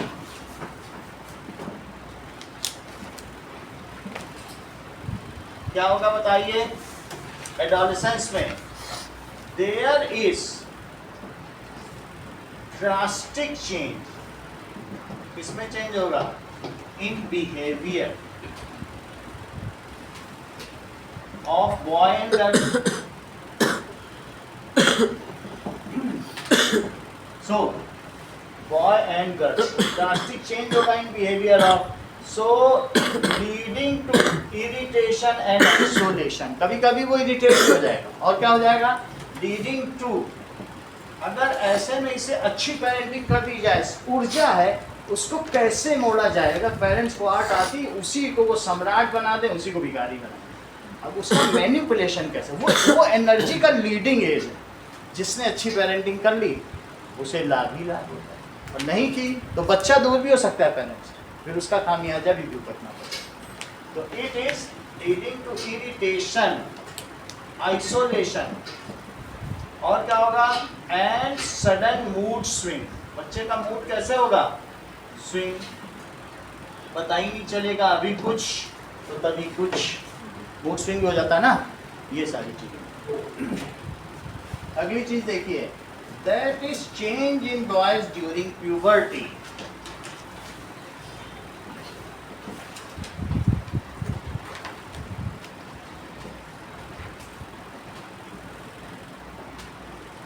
Now, in boys testes, जो रिप्रोडक्टिव ऑर्गन है, प्रोड्यूस, क्या करते हैं, स्टार्ट प्रोड्यूसिंग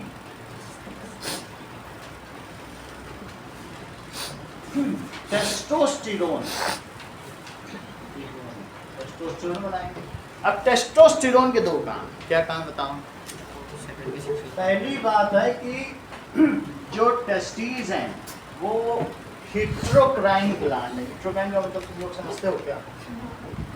जो एंडोक्राइन की हो और एक्सोक्राइन की हो, उसे क्या कहते हैं? हिट्रोक्राइन ग्लैंड कहते हैं। दो तरीके से काम करते, सही है। तो अब जब टेस्टोस्टेरोन क्या करेगा, it mixes with blood and gives the secondary sexual character to body. It, ये हार्मोन है testosterone hormone. It mixes with blood and gives secondary sexual character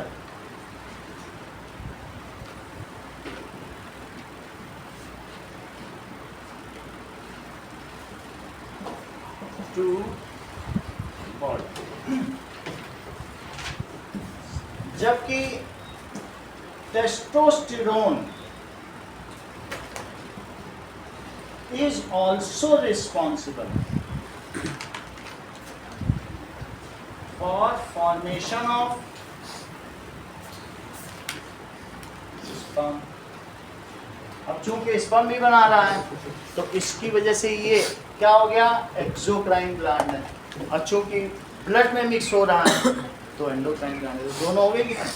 जैसे पैंक्रियाज है, इंसुलिन निकाल रहे हो, ब्लड में जा रहा है, और जो बाकी निकाल रही पैंक्रियाटिक जूसेस वो सारा खाने में, तो वही चीज़ यहाँ पर जो सही है। और कुछ बताओ। हिट्रोक्राइन। अब आगे देखें, what are the changes which occurs in boys, that is the body कैसी हो जाएगी बॉय की, बोलो, बॉडी बिकम्स मस्कुलर। बॉडी अगर लड़के की है तो उसका बॉडी कैसा हो जाएगा,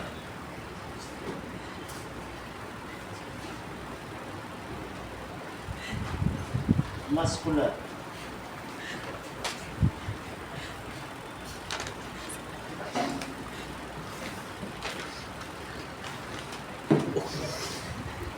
ठीक है, बाइसेप्स ट्राइसेप्स सब इसमें जोड़ने होंगे।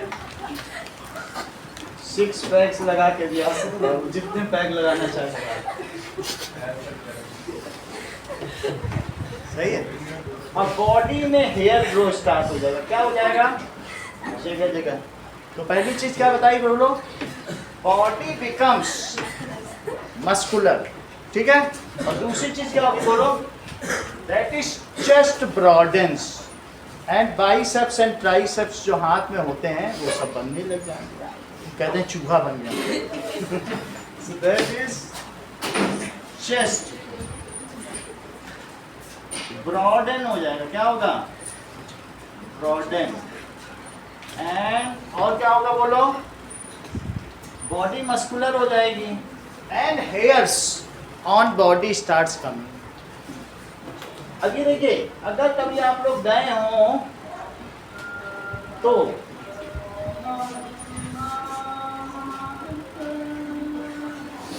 देख लीजिए, जो फीमेल में थाइज स्टार्ट्स,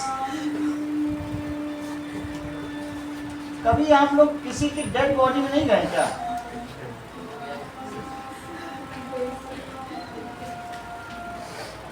ये देखो, ये ब्रेडिंग, सही है। आप लोग डेड बॉडी में नहीं गए क्या? जब वहाँ पे औरत जलती तो उसका थाई फोड़ फोड़ के जलाना पड़ता लाठी से, और जब आदमी जलता है तो ये नहीं जलता, सबसे लास्ट तक भी उसका चेस्ट नहीं जलता, इसीलिए कहते हैं उसका लोहे का सीना।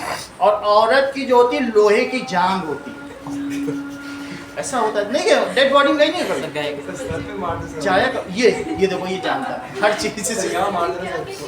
सर पे मारो आदमी बढ़ जाएगा। ये करेक्ट बता, बहुत बड़ी बात है, ये भी अपने आप में बहुत अच्छी है।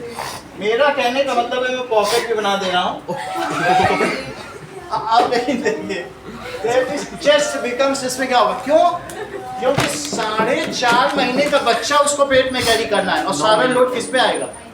तो फिर लड़कों को पतले पतली टांगे चाहिए और लेकिन लड़कियों को कैसी चाहिए, बोले। इसीलिए तो जब मल्लाहें चलती है तो कहते हैं कैली पिजियन तो वो दिखाया जाता है कि कैको पिजियन कितना मल्लाह है, ऐसा दिखाया जाता है।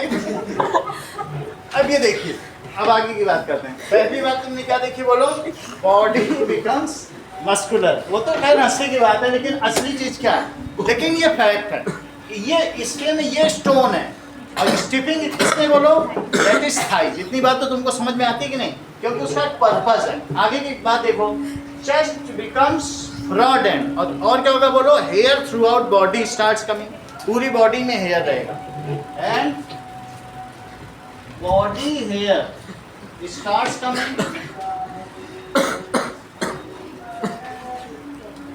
अब देखो, that is hair also starts coming in armpit and gonad region. कौन सा रीजन, स्पेलिंग सब पकड़ के चलो, बाद में समझ में नहीं आएगी, हम हर चीज बता रहे हैं। ग्रोइन भी कह सकते हो, ग्रोइन रीजन या गोनाड, इन्हीं नामों से पूछा जाएगा।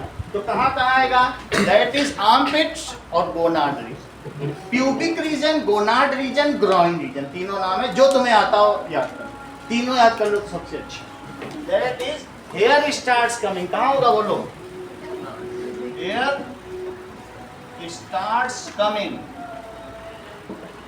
Under armpit, under armpit and pubic region, pubic region, या फिर इसे क्या कह सकते हो, ओवर गोनाड, या तीसरा को कह सकते हो ग्रोइन। इनमें हेयर आने लगे। चौथी चीज, दैट इज जो लड़का है उसका जो वॉइस बॉक्स है एडम सेप्पल, वो बाहर निकला। ये वॉइस बॉक्स है कि नहीं, तो उसका जो वॉइस बॉक्स है उसमें क्या होगा, एडम सेप्पल, इस लैरिंग्स बाहर निकला। ये कई लड़कों को होता है, लेकिन लड़कियों की सुराहीदार गर्दन है, उनमें नहीं निकलता। तो इससे क्या होगा, voice cracks down.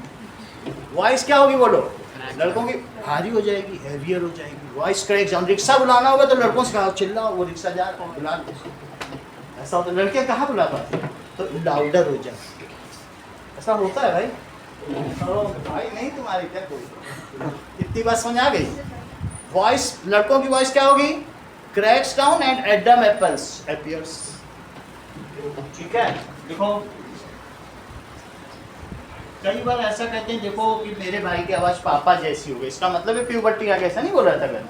That is voice cracks and क्या होगा बोलो, that is Adam apples appear. Now sweat smells foul, क्योंकि मेटाबॉलिक एक्टिविटीज पूरी बॉडी में हो रही। छोटे बच्चे के पसीने में गंद नहीं होती है, अब डिओड्रेंट की जरूरत पड़ने लगी। जैसे ही वो 13-14 साल का होगा तो मम्मी पापा कहेंगे डिओ लेके जाओ, नहीं तो क्यों, क्योंकि वो अब खेल के आएगा, उसकी बॉडी में इतना मेटाबॉलिज्म हो रहा है। इवन 13-14 साल के बाद तो बच्चे खेल के आते हैं तो मम्मी जूस लिए खड़ी रहती, बेटा जूस पहले पियो फिर एंटर करते हैं, नहीं। तो दैट इज पांचवी चीज, sweat smells foul, so deo is needed.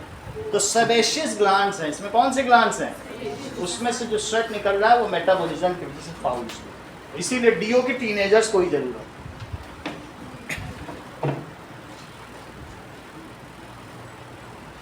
Sweat smells foul. अब आगे देखो, बदबूदार।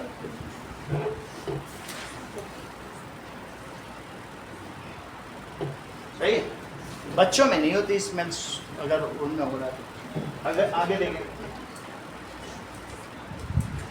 अच्छा इनमें प्यूबर्टी कब आती है, दैट इज, ऐसा हमने कहीं लिखा नहीं कि ये 13 ईयर्स पे आती है, ठीक है। तो next is body concern starts. अभी हम 8th के जो बच्चों में हम देखते हैं तो 8th में जो लड़के हैं उनमें प्यूबर्टी नहीं आई है, लेकिन लड़कियों में कंसर्न है। अगर लड़का बैठ जाएगा उनके पास तो वो ऐसे बच्चे निकल जाएंगे। लड़कियों में बॉडी कंसर्न स्टार्ट हो गया, लेकिन लड़कों में चूंकि प्यूबर्टी आई ही नहीं है तो उनकी आवाज़ में अभी भी वही मेलोडी है, और वो लड़के लड़की का कोई भेद नहीं। जैसे छोटे में थे हम लोग भीड़ जाते थे, हमें भी खेलना है हमें भी खेलना है, तो लड़के लड़की सब साथ खेलते हैं। लेकिन प्यूबर्टी आने के बाद लड़कियां अलग खड़ी हो जाएंगी और वो लड़कों के बारे में बात करेंगी, और लड़के अलग खड़े हो जाते हैं और लड़कियों के बारे में। इसको कहते हैं बॉडी कंसर्न। बोलो बात समझ में आ गई कि नहीं? दैट इज़ कि हमें अपनी बॉडी का कंसर्न स्टार्ट हो। तो ये कब होता है बताओ? It is after puberty. सही है कि नहीं? छोटे में कहाँ सब लोग एक ही साथ तो खेलते हैं। दैट इज, ये भी लिखो, बॉडी कंसर्न।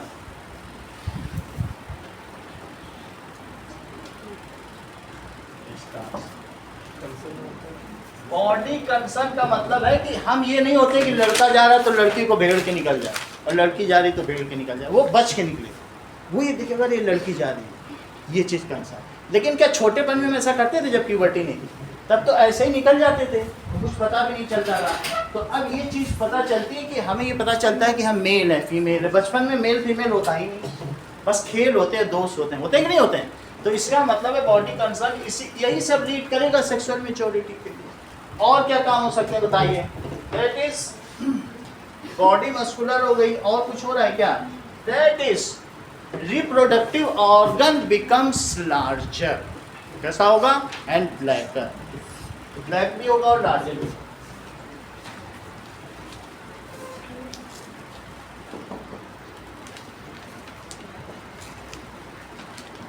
Becomes larger.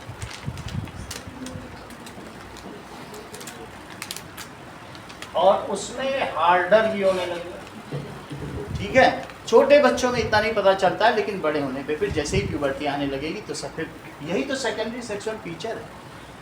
ठीक है, और जिसमें ये सारे फीचर है वो अपने ग्रुप में वो लड़का नक्शेबाज है, सलमान खान बना फिरेगा। और जिसमें एक भी फीचर कम नहीं है, पूरे शरीर चिकना चिकना है और बिल्कुल एक भी बाल नहीं, वो इंफीरियर हुआ घूमेगा। जिसके बाल है वो दिखाएगा देखो बियर्ड एंड मॉस्टेच है। सो बियर्ड एंड मॉस्टेच वही हीरो है अपने ग्रुप का। जो लड़की अपने फुल हार्मोन के साथ है वो अपने ग्रुप की हीरो है, वो कैटरीना है अपने ग्रुप की। और जो लड़का फुल, यहाँ चेहरे का और कलर का तो कोई चीज ही नहीं है। चेहरे, नाओमी कैंपबेल जो काली भुजंग है वो वर्ल्ड ब्यूटी बन गई, विश्व सुंदरी। समझा गई? ब्यूटी मिस वर्ल्ड बन गई, जबकि अफ्रीकन है। तो यहाँ चेहरे का कुछ नहीं, सुंदरता देखी जाती कि किसमें हार्मोन फुल डेवलप, वही मिस वर्ल्ड है।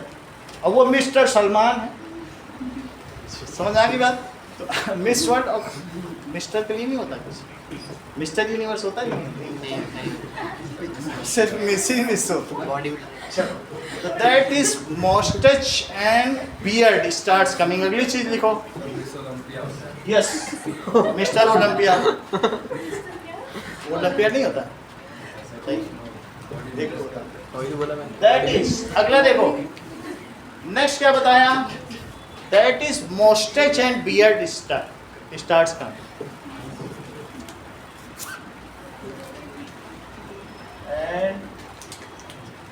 सारा नोट करो, ये बुक में इधर उधर है, पॉइंट वाइज नहीं मिलेगा। Starts, that is ejaculation occurs during day dreaming and night dreaming. ऐसा हो सकता है कि वो लड़कियों का ख्याल कर रहा हो, स्पर्म्स निकल जाए, इसको इजैकुलेशन कहते हैं। ठीक है, इट इज विथ फोर्स।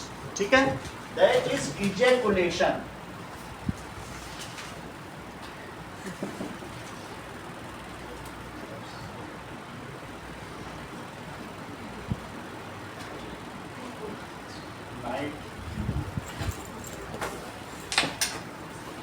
ऐसा होगा ही, ये नेचुरल है। ऐसा कभी भी नहीं होगा कि सलमान खान शाहरुख का ख्याल करे और दे दे, कभी नहीं हो सकता। वो ऐसे होते हैं कुछ गेम, पता नहीं कैसे होते हैं। ये दुबई में होते हैं, ऐसा दुबई में सारा केस है।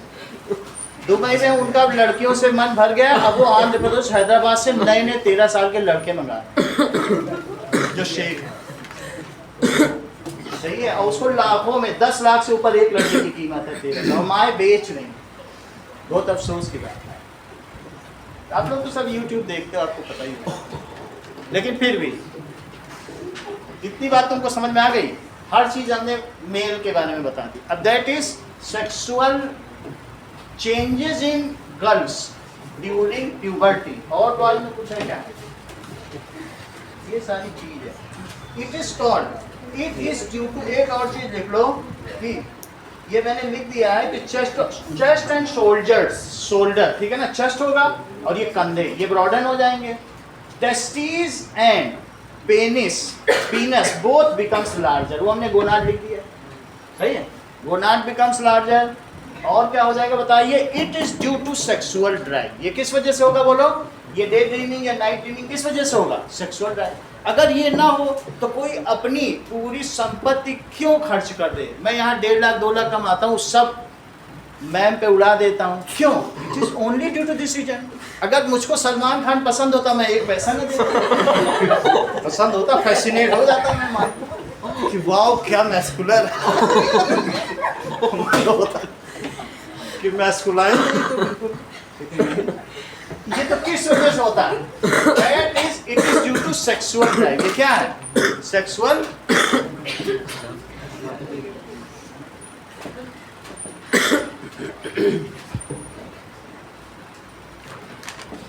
ठीक है। ऐसा बहुत छोटे में भी होता है कि मान लो प्लस और minus, north and south pole, जो अपोजिट पोल से वो अट्रैक्ट करते ही करते हैं। सिमिलरिटी अट्रैक्ट नहीं करती, कंट्रास्ट अट्रैक्ट करता है। दुनिया में तो यही चीज़ है। अगर मान लो किसी में ये सारे चेंजेस ना आए, अब बिल्कुल गोरा चिट्टा लड़का खड़ा हुआ हो कैटरीना की तरह, कौन उसे पसंद करेगा? कोई पसंद नहीं। तो इस तरीके से जितना कंट्रास्ट होगा उतना अट्रैक्शन होगा। और सब कुछ हो तो मक्खियों की तरह लड़कियां भिन भिनाएं। साउथ कोरिया के लड़के, साउथ कोरिया, लो साउथ कोरिया, आधे लड़कों की शादी नहीं हो पाती है। अब आगे की बात देखें। जो साउथ कोरिया के लड़के हैं वही हीरोइन बन बन के हमारे बॉलीवुड में आ रहे हैं। इतने सुंदर लड़के देखो साउथ, यूट्यूब में देखो सब। आगे देखो। Next is the change in puberty in girls, ठीक है। That is change. ये दोनों क्वेश्चन इंपॉर्टेंट है, हर पॉइंट लिखना 10 पॉइंट होने चाहिए पूरे। देखो 10 लिखा दिए। चेंज इन प्यूबर्टी, चेंज, ठीक है, changes in girls during puberty.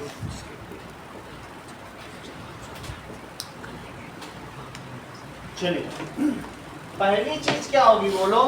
That is body becomes tender.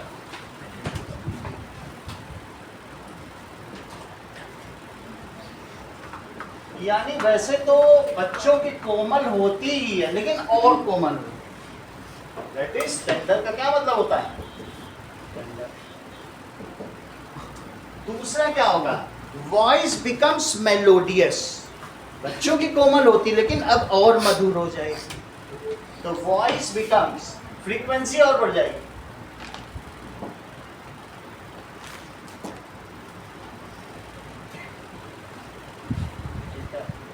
अब देखो अगली चीज क्या होगी? That is thighs broaden up. Pocket हटा देते हैं। Now thighs broaden up.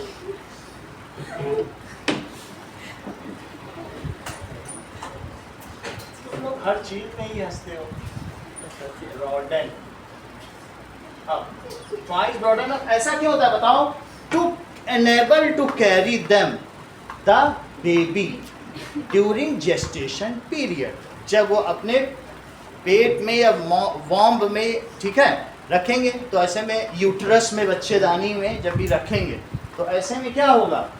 उनको कैरी करने के लिए यहाँ मजबूती होनी चाहिए। ये तो लड़खड़ा के गिरे तो बच्चे को ही डैमेज, ऐसा हो सकता है कि नहीं? Due to carry baby. कब बोलो Monika? To carry baby during gestation period. तो हर चीज पता है। जेस्टेशन पीरियड या प्रेगनेंसी, सही। अगली चीज देखो, चौथी चीज, that is body concern starts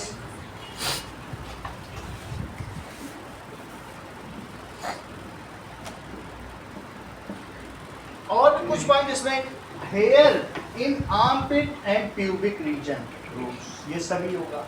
बहुत सारे पॉइंट इसी में से ले लो, hair in armpit and pubic region, इन सब में आर्मपिट आएगा। और क्या होगा, जो पसीने में बदबू आ जाएगी, that is sweat smells foul. अब डीओ की जरूरत पड़ती है, that is sweat smells foul. Memory gland starts developing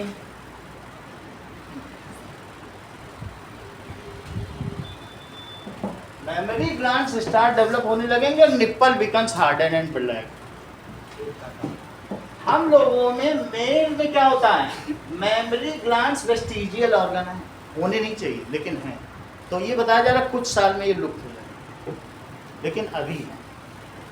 कभी एमसीक्यू आता है तो याद रखना, it is in male it is अपशिष्ट अंग, जरूरी नहीं है। जैसे हम लोगों की पूंछ है वो वेस्टिजियल ऑर्गन है, कान है वेस्टिजियल ऑर्गन है, अपेंडिक्स है, 4 वेस्टिजियल ऑर्गन है, पूंछ, पुच्छ कशेरो, और दूसरा क्या है, पिना। पिना ये धीरे, ये पहले था अब नहीं जरूरी है, थोड़े दिनों में गायब हो जाएगा पूरा ये से। ये वेस्टिजियल ऑर्गन, वो अंदर का स्ट्रक्चर, ये पिना गायब हो जाएगा, तो पूरा क्या हो जाएगा। हाँ, कम होता जा रहा है जैसे जैसे आप पीछे से देखोगे इवोल्यूशन में, छोटा होता चला जा रहा है।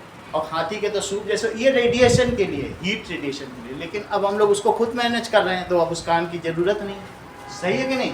तो अब आप क्या है कि ये खत्म हो जाएगा। तो उसी तरीके से निप्पल से 4 हमने बता दिए कौन कौन से, पिना दैट इज टेल और अपेंडिक्स, और चौथा क्या बताया, mail nipples.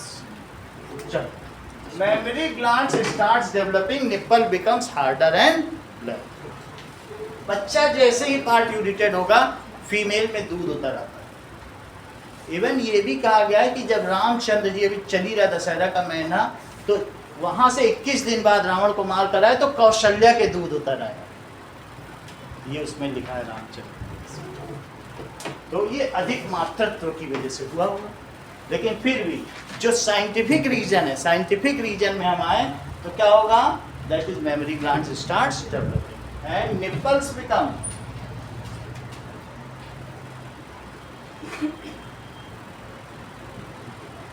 harder and black.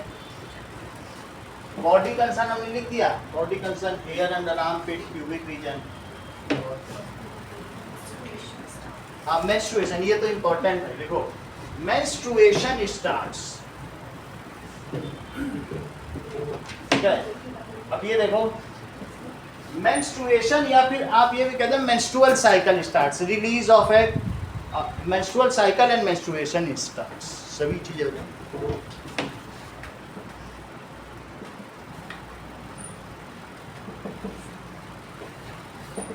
Okay, इतनी बात हो जाएगी।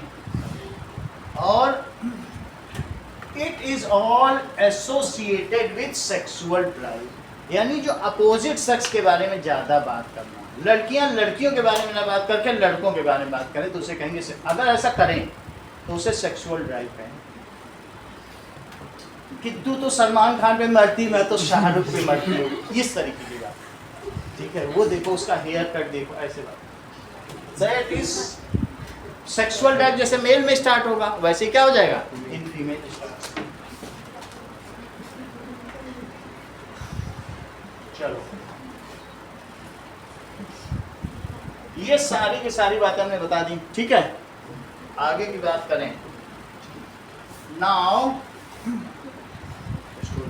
एक इसमें चीज और लिख दो कि दिस ऑल अकर्स, ये किस वजह से होता है, this all occurs due to 2 hormones, estrogen and progesterone. ये पहले लिखना चाहिए लेकिन अब लिख लो, this all occurs due to estrogen and progesterone। Dissolve, ये हार्मोन क्या करते हैं, dissolve in bloodstream and attack target organ, जहां जहां जाना है वहीं वहीं पर ही वो चीज होगी। मॉइस्चर जो बियर्ड कहाँ होगी, यही होगी। ऐसा तो नहीं यहाँ मूछ तो नहीं उगाएगी, यहाँ उगाएगी, ऐसा कभी भी नहीं होगा। ठीक है, तो कहाँ पे ये अटैक करते हैं, these mixes with blood stream and attack target organ.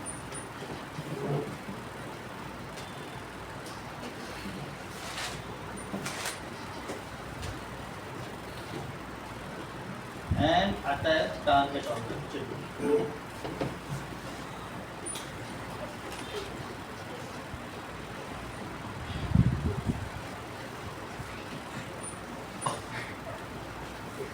अब देखें, अब इसे वो पूरा कर देता है। अच्छा, और क्या होता है, estrogen is also responsible for propagation of a maturity of egg and progesterone is responsible for degeneration of जो लाइनिंग एंडोमीट्रियम जानते हो, जो अंदर की लाइनिंग होती है, मेंस्ट्रुएशन। तो एक इसमें क्या करेगा बोलो, एस्ट्रोजन, ये अंडा बनाएगा, और अगर मान लीजिए फर्टिलाइजेशन ना हुआ तो प्रोजेस्टेरोन क्या करेगा बताओ, पूरी ब्लड लाइन को 1 महीने बाद, if fertilization does not occur, तो इसमें जो ब्लड लाइनिंग होगी ये क्या हो जाएगी, it just cracks and released, ये रिलीज हो जाएगी। ये है, इसको क्या कहते हैं, एंडोमीट्रियम। ये पूरा पोर्शन क्या कहलाता है, यूट्रस या बच्चेदानी, क्या कहलाएगा, यूट्रस कहलाएगा। ये lining endometrium, that is thick spongy lining of blood. इसी में ही बच्चा इम्प्लांट होगा, जिसको इम्प्लांटेशन कहते हैं, ठीक है ना।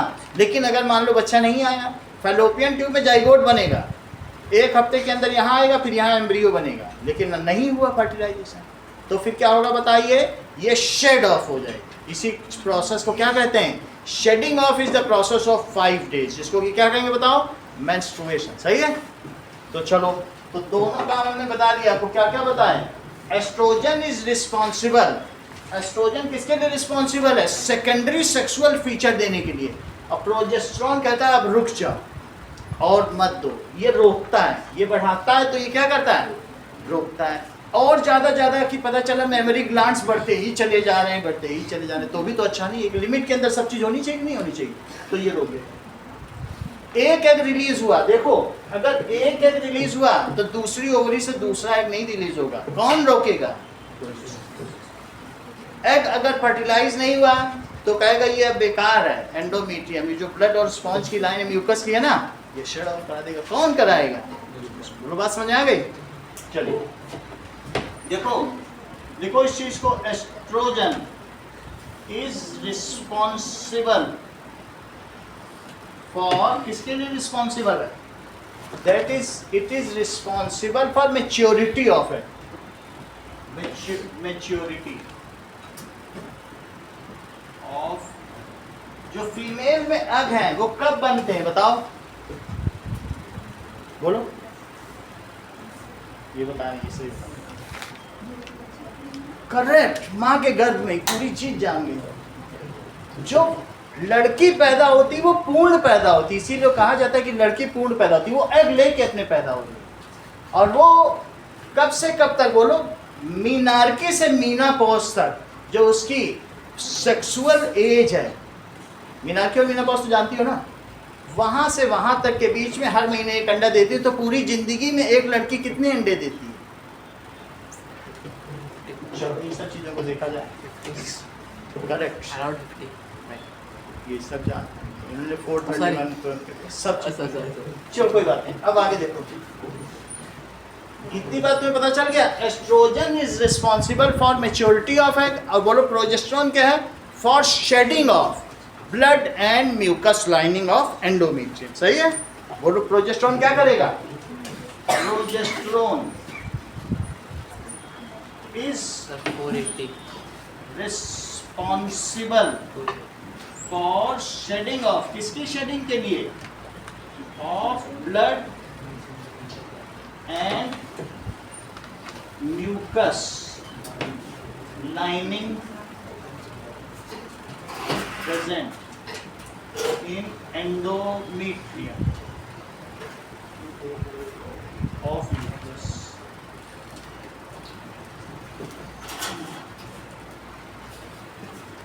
is called menstruation. ये तो पता ही होगा कि shedding को menstruation कहेंगे. Around 480 eggs. Correct. अब आप देखिए, what does it mean by menarche and what is menopause? Menarche and menopause देखिए.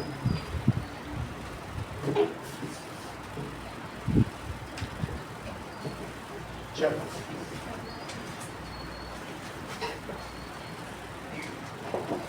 The first menstruation.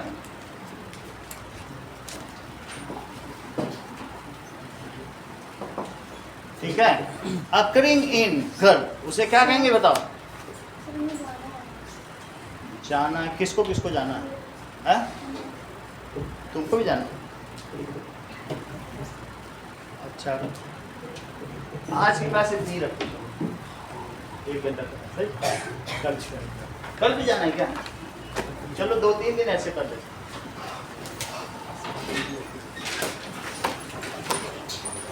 मेले में जाओगी ना? चलो हम भी वहीं पानी पीने का स्टार्ट कर दिया? कल से लगेगा ना? वो तो पहले कल से. नहीं, शुरू के 4 आज लग गया. मैं क्या हूँ